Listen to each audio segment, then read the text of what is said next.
Oh, okay. So, because in this whole world, like, and so I was saying that's why I'm so terrible at self-promoting, because I don't know how to do that one, because it just doesn't feel right. It just feels sticky.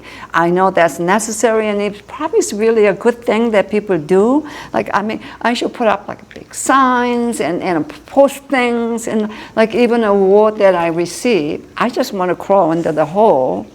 You know, there's going to be a big thing going on in May, because I'm always asking myself, did I promote myself? I don't want to. Can I just do the good work? But living in this world at this present time, that's probably necessary. It's just probably my own hang-up, so to speak. But again, that I'm well, the expression, I don't know. My husband said long time ago, when he met me, I had an absolute infallible bullshit detector. He said, according to Ernest Hemingway, to be a good writer, you have to have an absolute infallible bullshit detector, and you have it, he says. He said, also your job seemed to be, he said, I'm the recipient. You comfort the afflicted and afflict the comfortable. So that is within my own, do you understand? So when somebody's really comfortable, they're too big on themselves, I know how to let the air out. But if somebody who needs that, I could just be so caring. So he said, I had those qualities.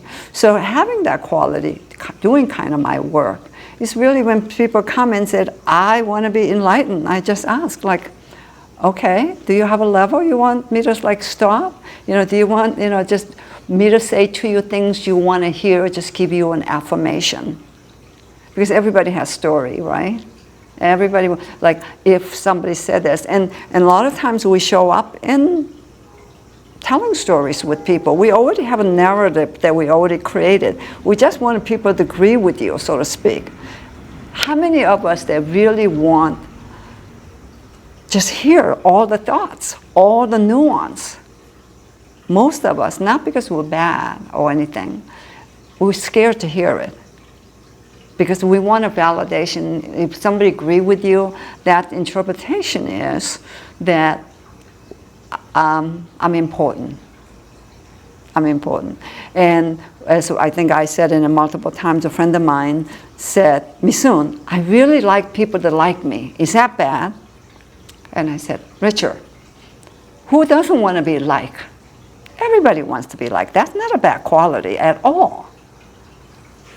But what price are you willing to pay for people to like you? Right? That's a bigger one. So it depends on where you are. What do you do? So long as you stay the truth to yourself and you don't compromise of your beliefs and who you are, and that you are willing to stand up for yourself, for your integrity, that is the highest form of the you liking yourself, not others. Because other people liking you, disliking you, has a lot to do with you agree with them as well. Right? It's a very fair weather. So you can't measure that. But if you can live, whether it's picking up other people's energy, that empathetic energy, or that is that you can understand what others are going through, be sympathetic. But just very clear on who you are and working towards that. That's what will lead all of us to awake and really to give us the opportunity to find out who we really are. And what's the purpose? Because at the end of the day, when this life is over, which we will be over one day, you know, we're going to be casting off this body, not the spirit. Is the question lies, is how did I spend my time? How did I spend my time? Because when you think about it, all the things that we acquire in life, it will pass. It's all pass. It's an amazing, you know, it's really a long, lengthy conversation. I do spend a great deal of time think about that. Sometimes I reflect on things that was really difficult, struggles and people involved and all that, and that that I needed to fight for them and I needed to do this or that. I look back, say 10 years, 20 years later, like, really? Was that all worth it? That I spent all that time a time I'm never going to get it back again. But we would just put it so much effort. Was it worth it? What is that? What is it all this is all about is the question there. So when you begin to reflect on those places, what it will help you is how you're going to spend your next moment and the next moment and that.